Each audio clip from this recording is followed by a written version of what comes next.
This episode is brought to you by Accenture. When your advertising operations fall out of sync, everything else follows. Spotify and Accenture are working together to reinvent the rhythm of ad sales, using automation, analytics, and smarter workflows to simplify campaign delivery and access better data across the business. The result?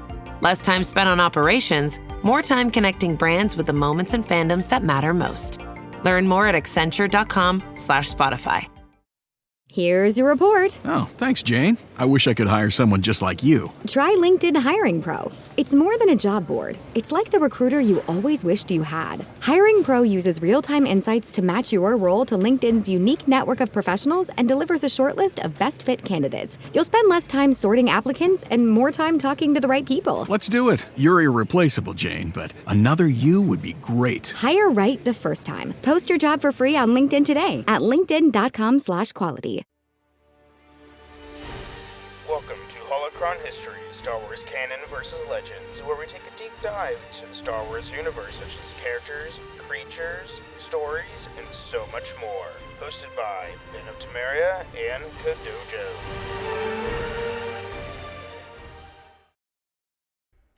Welcome back, Acolytes, Adepts, to Holocron History, Star Wars Canon vs. Legends. I am one of your hosts, Brandon, or also known as Ben of Temeria, and always with me is my good friend, Kadojo. Hello there. And today, we are finally back, and finally finishing up Bossk's story. Gosh, he has a lot. Oh, yeah. A lot of comic Especially stuff. with the... Well, yeah, since the Disney takeover, he's been... A lot more pretty prominent. heavily involved. Oh, yeah. So we are now getting into the end of like the Galactic Civil War and stuff that happens after the fact of that stuff. So let's dive right back in. We're picking up on episode 5. Yes, there. yes. Episode 5 towards the into end. the New Republic. Yeah. Yes. So yeah, now he's hunting obviously his greatest hunt, which is the Millennium Falcon. Which he has failed many, many times. He has, hasn't he? So after leaving the Ricep Belt, Bossk traveled to the rendezvous coordinates and landed the Houndstooth aboard the Executor. Bossk waited for orders alongside Dengar, IG-88, and, as he predicted would be there, Forlom and Zuckuss. Boba Fett was the last to arrive, and he nodded to Bossk and Dengar as he disembarked. Bossk greeted Fett by his first name, as he had since he was a child, much to the annoyance of Fett. That one annoying uncle. Pretty much. That always calls you the nickname that no one else dares. Pretty much. This is really cool because we don't see this in the film, but this is more in novels and the comics that we get a little bit more into these scenes. I think this is the Bounty Hunter comics specifically. Probably. So one of the Imperial officers collected the bounty hunters together and brought them to the bridge. Along the way, Dengar and Fett bet 20 credits that their target would be the Millennium Falcon. Bossk mused that he had dropped another score to take this job, though looked forward to killing Chewbacca. Dengar questioned how Solo and Chewbacca ended up wanted by so many individuals and organizations and survived. Uncanny luck. Yeah. As Professor McGonagall would say, sheer dumb luck. Oh, I love that scene from Sorcerer's Stone. But yes, absolutely.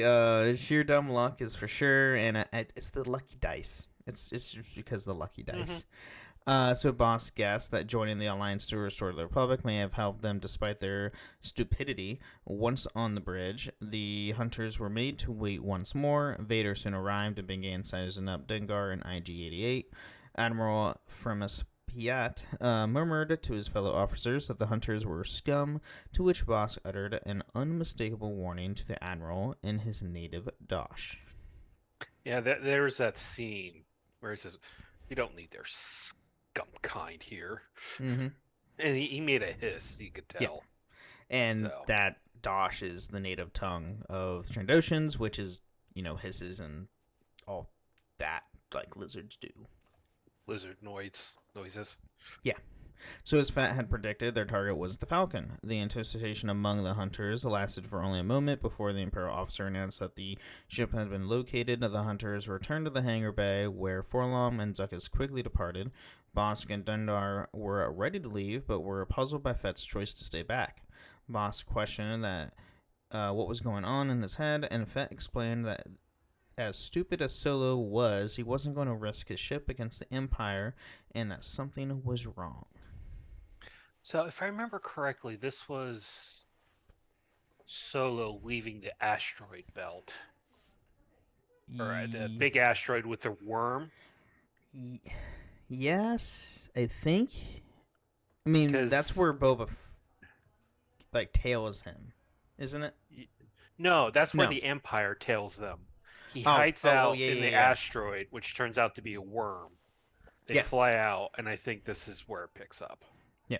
So Bossk cleared his throat and mockingly asked Fett why, if he knew Solo so well, he hadn't brought him in yet, and asked if he was going to lose his touch. Dengar smirked and suggested the team up with Fett together, to which Bossk sarcastically remarked that Krait's claws live again. Bossk added it wouldn't happen and teased Fett about his reluctance to work with the team. Which was their, their team during the Clone Wars. So, yeah. So Fett stated that he wouldn't work with the team again after the Corellian job, which made 3 hunters grimace at the memory of the failed mission. Bossk reminisced about the better runs they had as Krait's claws. As the 3 hunters stood silent, a young Imperial officer ran to his comrades and told them that an officer named Captain Nida was dead, which proved Fett right that the Empire lost the Falcon. Yep. Dun dun. So another one bites the dust. Right? That's just the Empire. It's fine. So Fett proposed that they could ride together to track Solo, which piqued Bossk and Dengar's attention. Fett, however, was going to double-cross them. Once the 3 had returned to their ships, Fett gave them a series of decoy coordinates, a trick Bossk had once taught him. Bossk and Dengar unknowingly jumped to decoy points, while Fett faked his jump and stayed back with the Imperial fleet. Bossk was eventually unsuccessful in his hunt for Solo and Chewbacca, and Fett later received a carbonite frozen Solo from Vader. Didn't even recognize his own trick. Yeah. That sucks. I'm not gonna lie. That really sucks. That's terrible. That's getting duped by your own trick. That's why they're called scum and villainy. They're scumming each other, man. Mm-hmm. So Bossk was displeased with Fett's success in capturing Solo, venting his anger at the Carbon Score Cantina on Burnin Khan. While there, he was approached by Alpha and Krishantin, the former of whom mocked the Trandoshan. Bossk angrily stood up and threw his drink to the ground, ignoring the bartender's pleas to help him to stop. Bossk charged Krishantin, and the two engaged in a fistfight. Because there you go. Yeah. So Alfra sat down and started mixing a drink and told Bossk to leave Krishantin alone and revealed that she had nicked his blaster during the skirmish. The doctor mentioned the botched Corellia job, though Bossk was unmoved and demanded she explain why she and Krishantin were there. Alfra explained that Nakano Lash had resurfaced with a bounty on her head, piquing Bosk's interest. What was the Corellia job again? It's the one where they try to get the vault on the ship. Ah, yes. And Krishantin, siphoned money in different asteroids and stuff like that. Okay. That's right. So, as it turned out, Bossk was not alone in his hunt to try and locate Lash. Lash's return drew the attention of many bounty hunters, but more importantly, Valence.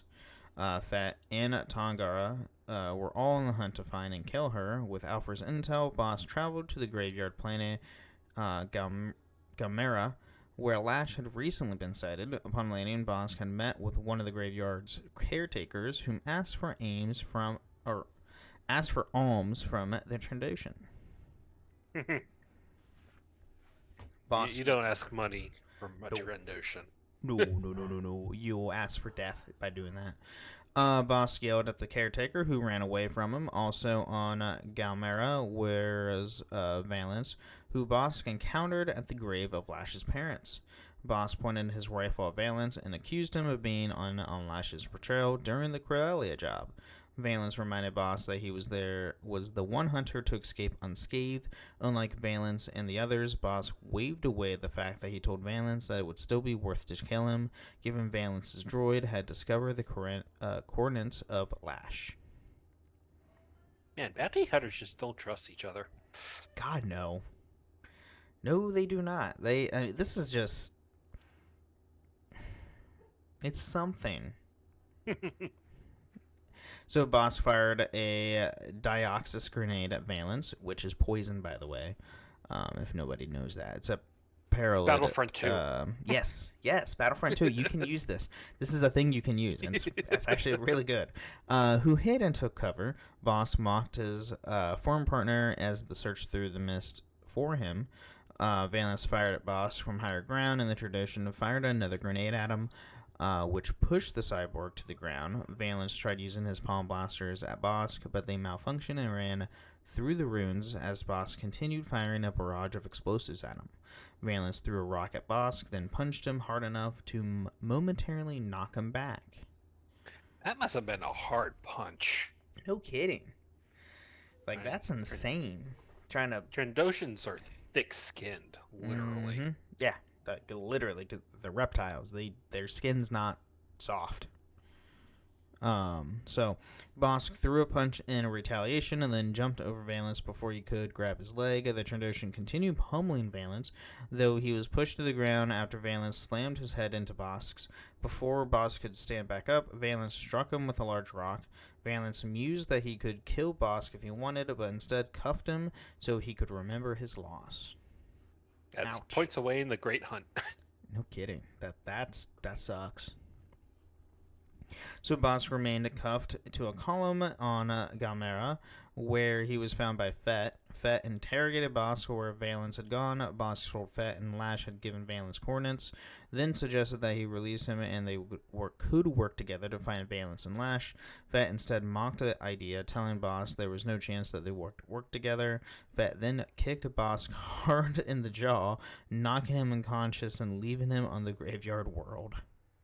Jesus, Fett, man, you're just ruthless. Boba's like, oh hell nah. It's just this ain't working for us. Douche. But I'm guessing he did untie him, though. Otherwise, he would have died on that planet. That's what I'm assuming, but who knows? So, sometime later, Bossk returned to work and was hired by Bib Fortuna, right-hand man to Jabba the Hutt, to infiltrate the Great Hunt of Malastar. To help coerce Exum Jermet, the second vice chair of the Intergalactic Banking Clan, to stop coordinating business with one of Jabba's competitors and to redirect his business to Jabba's criminal empire. As part of the job, Bossk was to join the prey of the Great Hunt, prisoners and other low-level offenders captured and forced to fight for their survival. You're going to have to be paid a lot to join the side of the hunted in that scenario. He's normally the one to hunt. So, no, we want you to be he's the a hunted. Trandoshan. Yeah, Jesus. that's.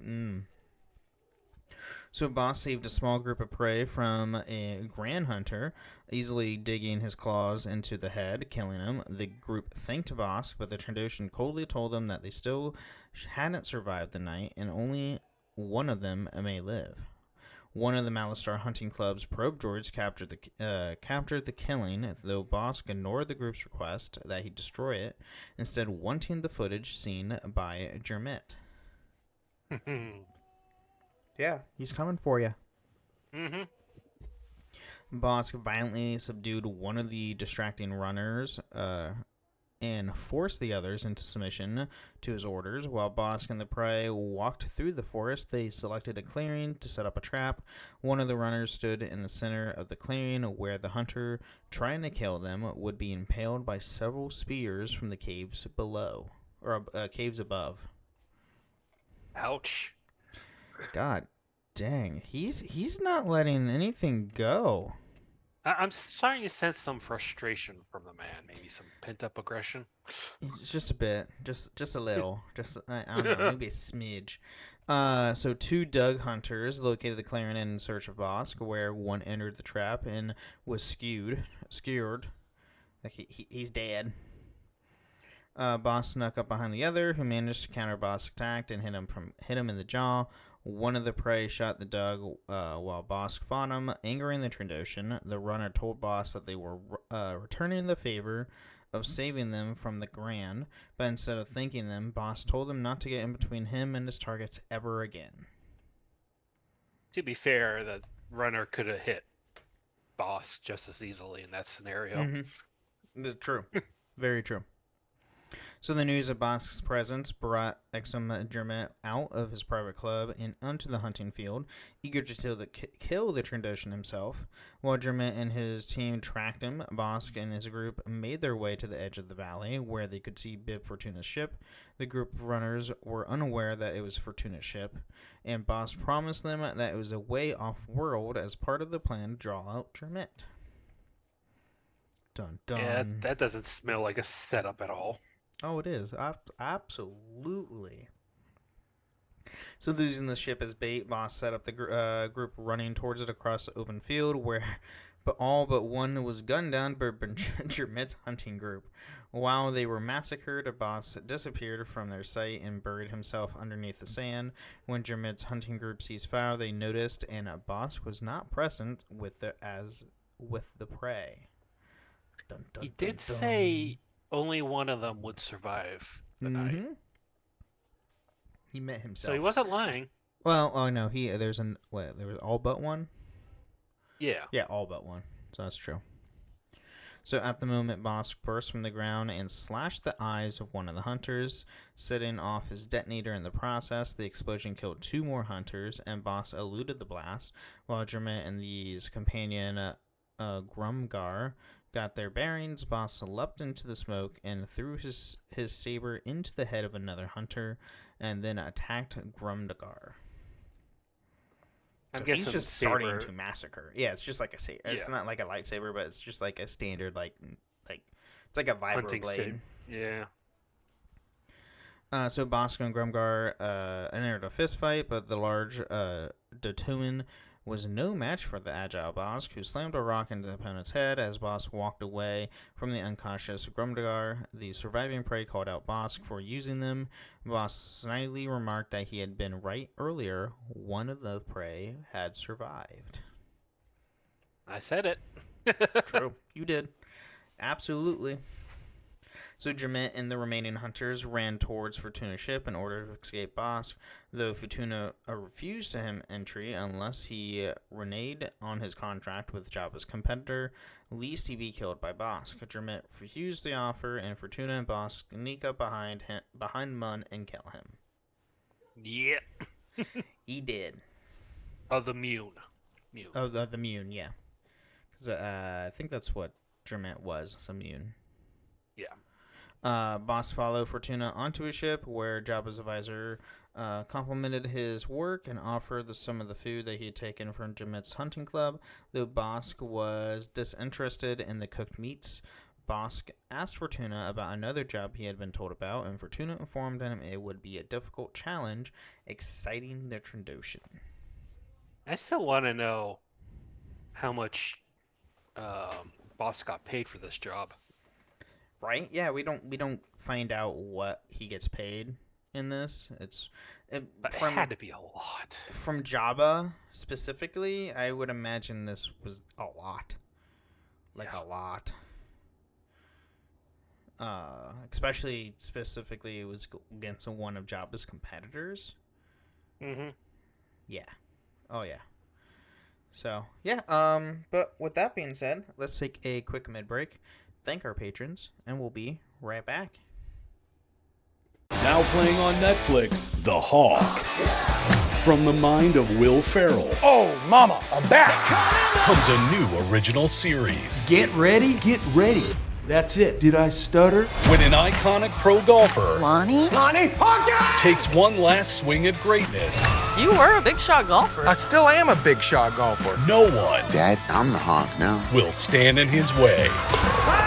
That's how it's done. The Hawk, now playing only on Netflix. You mind if we make one more stop before heading back? I need to run a Target. 100%. Let's RTT. You thinking of stuff for the dorm? Yeah, my mom gave me some good tips on must-have essentials. We for sure need underbed storage, handheld iron for wrinkles, maybe even a mini Keurig for Mondays. Am I right? All right, bet. Because I was already thinking about keeping my clothes looking fresh at college, so you better be sharing that. Of course, man. Whatever I get on this run is yours too. Twin. But for real, let's go before they close. Find everything you need for college at Target.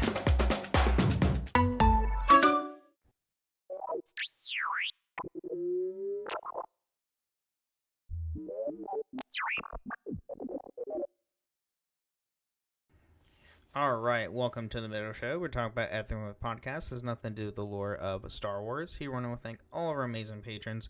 Thank you guys so much for supporting the show. And if you do want to support the show, you can go to patreon.com/holocronhistories, where you can get ad-free episodes or even join us once a month on the show itself. You can also leave us ratings and reviews on Apple and Spotify. If you leave I can't talk. If you leave a 5-star review on Apple with some words or a nice Spotify comment, we'll read it out loud next time on the show. Don't have any this week, but, is what it is. So just go on and, comment. It's all great stuff, all great fun. And then you can also find us in a few different Discord servers. The Robots Radio Discord at robotsradio.net, as well as my own Discord server, the Band and Friends Podcasting Discord, where you can find this show and all the other shows that I host, which are... Oh, gosh. I forgot them. It's been a long day. So the Final Fantasy Lorecast, the Gundam Lorecast, the Wizarding World Lorecast, and the Witcher Lorecast. So go check all that out. It's great stuff. Yeah, I do a lot. I just my brain's like, what do I do? It's okay. It's been fun. Been toying with the idea of making maybe a Digimon one, because that would be fun. Oh God, man, no! Why? You got too much as it is. Do I though? Do I? I like podcasts. I like tattoos. You keep wanting to make more and do more. Just saying. You're not even showing up for D&D anymore, man. Hey, it's Ren Fair season. I have a valid excuse. And you are petrified for it. I am petrified. Yeah. My character's petrified. Not. Yeah. Phrasing. Phrasing, exactly. Oh gosh, but news-wise, there's not really much news. Well, there is. Season 2 of Ahsoka just got done filming, right? Yeah, wrapped. The wrap-up filming, and that's pretty much it. So. Well, I mean, the new Lego Star Wars, Rebuild the Galaxy is on Disney Plus, and I finally watched that. Really cool. Revan's in it. Yeah, and Darth Obi-Wan. Yeah. So I saw the clip with Rev, and it was just freaking hilarious because he doesn't talk at all, which coincides with KOTOR because your character is a voiceless character. Yeah, even though he does have lines, as it were. Yeah.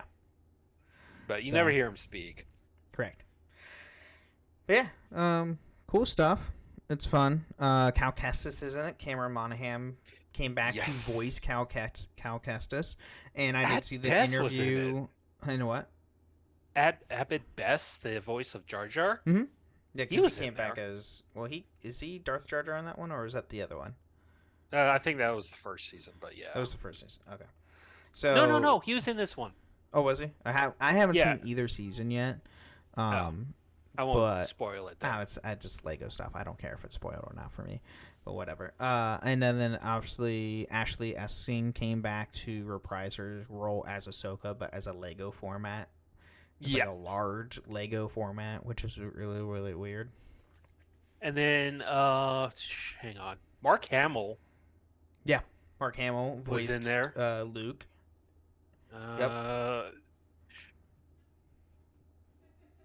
Who else? Come on. There was a lot of people. But I did see the interview with Cameron Monaghan and him straight up confirming Cal Kestis is his favorite character he's ever played in his entire career. Yeah. Which shows, like, oh, this is great. I love this so much. And they're working on the third game. They got Lando to come in and voice his character. Oh, really? B.D. Williams, yes. Oh, that's awesome. He played the Landalorian. The Landalorian. Oh my god. Yeah. And Kelly Marie Tran, who played Rose from the sequel trilogy, she came in and voiced Darth Rose. Oh, that's cool. Alan Tudyk, K2SO, came in and voiced his character. He always plays robots. Matthew Wood, who originally played Grievous, also came in. So they got a lot of the original actors to reprise their roles in their Lego format, which is awesome. I love that. But yeah, let's get back into more Bossk.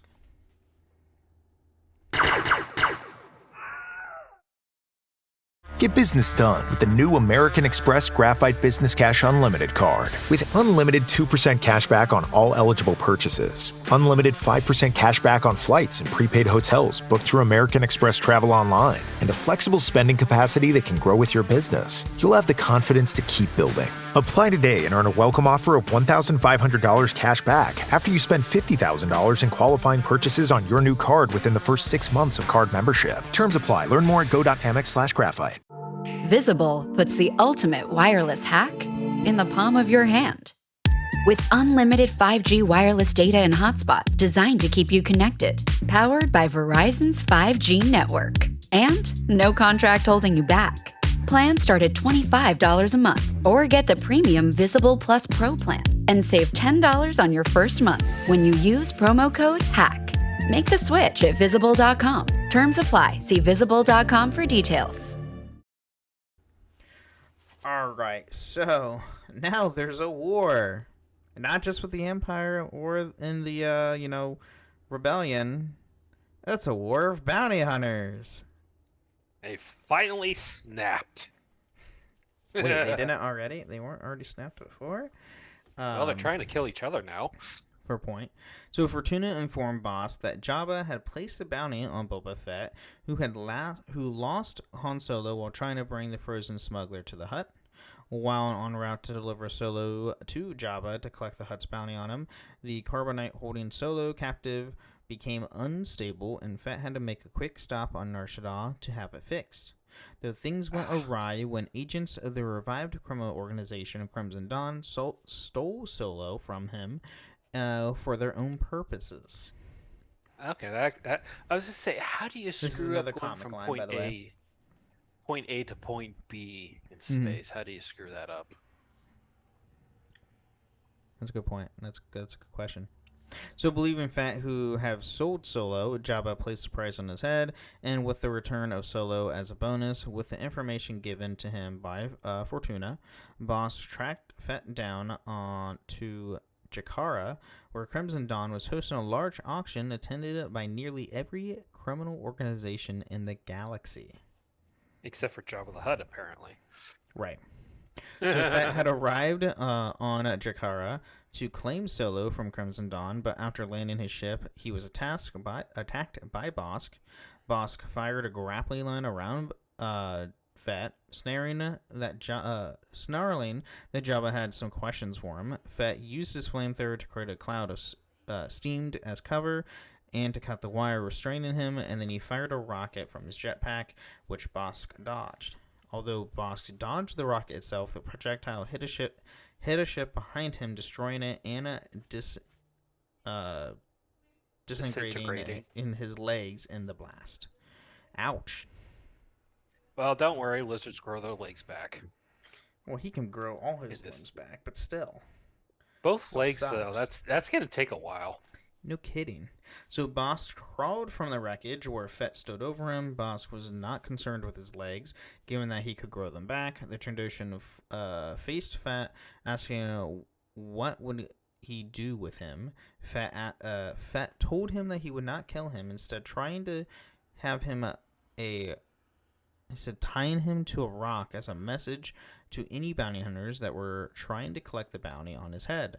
Bossk pleaded with Fett not to leave him out in the cold, but Fett refused and continued on the way to retrieve Solo. God, Bossk. Solo is just his Achilles heel, man. Yeah. Whenever he does anything that involves Solo, he gets screwed over somehow. Yeah, he does. And if I recall, Jakar is an ice planet. Yeah. So that's why he says, "Don't leave me in the cold." And lizards are warm-blooded or cold-blooded, so they can't stand the cold. I mean, even warm-blooded creatures would eventually freeze on a cold planet. True, but he would die really quick. Yeah. So Bossk was left out in the cold, cursing Fett for defeating him and leaving him stranded. Soon after, he was discovered by a crew led by the bounty hunter Taganga, who had been searching for Valence. Taganga recognized Bossk from Nakado's Lash's crew. Zuckuss sensed that the tradition could be useful, but then retracted his statement when he saw the condition that Bossk was in. Taganga wanted to load Bossk into the medical bay of his ship, the Edgehawk, despite protestations from Tasu Leech. I want to say the Edgehawk looks a lot like one of those big Imperial cargo ships from Rogue One. And Tasu Leech was an assassin, by the way. Yeah. Because he's actually in the live action. Is in... Yeah, he... Oh, he's a background character. He's in the sequel trilogy. I'm pretty sure. Yeah, New Republic area. Appearances. Yeah, Force Unleashed. Or Force Unleashed. Force Awakens. He was part of that Death Gang. Yeah. Death Gang that was coming after Solo. Yes. So, after Leech suggested eating Bossk, which is... Ugh. The tradition awoke from his frozen, frostbitten unconsciousness and lunged at Leech, grabbing him, holding him a knife at his throat, saying that he would kill the crew and then proceed to track down Fett and Valence. Taganga, having realized Bossk had seen Valence, Bossk had taken aboard the ship, donning a cloak to warm up and eating protein in attempt to help his legs grow back. Bossk asked Leech if Gans were in high protein, which worried Zuckuss. After the crew failed to rescue Valence, Bossk eventually joined Taganga's crew. Yeah. Now, we're getting into another hunt. So, sometime after Fett collected the bounty on Solo, he retrieved Solo, by the way. Long story, different story. Yeah. Go to the Crimson Dawn episode, we talk about it there. Bossk and a group of fellow hunters took a job to hunt a rebel Lando Calrissian who had tracked down on the planet of Akarnis. Unexpectedly, Chewbacca and the rebel leader Leia Organa were sent to help Calrissian, who managed to outrun Bossk and the other hunters trying to capture him. As Organa and Calrissian found each other and prepared to leave, Bossk's accomplices electrified the nearby Chewbacca and brought the Wookiee to Bossk. What woes? Yeah. Bossk was elated to have Chewbacca in his hands and decided to order drinks for the hunters who brought him in. In the nearby cantina, Bossk stood at the bar with the captive Wookiee sitting on the floor next to him. Impersonating the bounty hunter Borish, Organa entered the cantina and told Bossk that she would see him on Tatooine after Bossk mentioning bringing Chewbacca to Jabba. Bossk and the other hunters were taken aback by Bosch's statement and knew that something was up, so he sent them to go see what Bosch was doing. So I'm pretty sure this is the beginning of the plan to rescue Han. Yep, that it is. So Organa and Calrissian managed to take out the two hunters and sent by Bossk, who followed them to the Hound's Tooth. Bossk jumped from the ship and fired at Organa, and believed to be Bosch trying to take Calrissian for himself. Bossk and Organa engaged in a shootout, but was outsmarted at the Trandoshan by firing at the rocks above him. The stones no! Right. Stuff above me. The stones hit Bossk's first-gen X-45 rifle, which jammed and allowed Organa to corner him. Bossk suspected that Bossk wasn't himself, though Organa offered to let Bossk go and trade Chewbacca in exchange for his gang. With no other options, Bossk relented the trade. Bossk chastised his boys after they were returned to him, and then they boarded the Houndstooth and left Acarnas. Dang it! See how much I miss out on Payday. This is actually kind of nice of Bossk. Mm-hmm. It's unusual. That's true. Very true. And then Bossk later met up with Fett at Jabba's palace, and subsequently accompanied Jabba's retinue aboard the Katatana. Wait, he was aboard? He was on the barge. He was on the barge? He was on Jabba's must have been barge like the in Return one of the Jedi. survivor. He must have Right. been the one survivor. And then we actually now get to the New Republic era, which is very little info. So in 9 EBY, during the time of the New Republic, Char, one of the hunters who participated in the Hunters of the Outer Rim event, praised Bossk for being his inspiration and strived to be the best. He also wanted to show disappointment with Bosk's absence during the supporting event, wanting a chance to spar with the bounty hunter. By the way, the Hunters of the Outer Rim is from Star Wars Hunters. Like the game that doesn't exist anymore. Oh, the Switch game in the... Yeah, the Switch mobile game that only yeah. lasted not even a year. Yeah. Because it was their Overwatch, essentially. Yeah, it wasn't that good. It wasn't. It was fun, but it was meh. So around the same time, Bossk and the rest of the Tangada's crew, which had rejoined despite the prior betrayal, undertook a job on the Halcyon for the Black Sun to capture or kill the Balasar Stoluk Vendello, who had in debt to the Syndicate. Well, so he did survive Jabba's death. What? Bossk. So he did survive Jabba's death at the Sarlacc pit. Oh, yeah. But How'd that's that it. happen? And that's all we have on this history. So there's really nothing else after Return because they just haven't done anything with the character since then. But hey, we do have some behind the scenes. Yep. So Bossk first appeared in the 1980 film Star Wars Episode 5: Empire Strikes Back. Prior to the release of the movie, he appeared in a mail-in flyer that revealed his role in the movie. In their Empire Strikes Back, Bossk had played by the actor Alan Harris, who reprised his role in Star Wars Episode 6: Return of the Jedi. Why does that name sound so familiar? What, Alan Harris? Yeah. Let me see here. He passed away in 2020. I mean, he was in... I don't know. I mean, he's been in Star Wars for a while. Yeah. Not just as Bossk, but he was in, like little other things. Apparently he was a stunt double, too. Yeah. I mean, back then you had to do a bunch of different stuff. Apparently the first issue of the comic book series Star Wars Bounty Hunters was dedicated to him. Oh, that's awesome. So, but moving on, Bossk was voiced by D. Bradley Baker in the animated series Star Wars: The Clone Wars. Bosk's animation model was redesigned between his appearances in Season 2 and 4 to more closely resemble the film counterpart, as the more colorful design for the Trandoshans in Season 3 caused the show's staff to regret how simple the appearance was. well, everyone goes through change. Everyone True. starts out with one design and eventually changes over, 3+ years? Right. And by the way, D. Bradley Baker is amazing, and God, his voice what roles. characters He doesn't does he do? so many voice roles.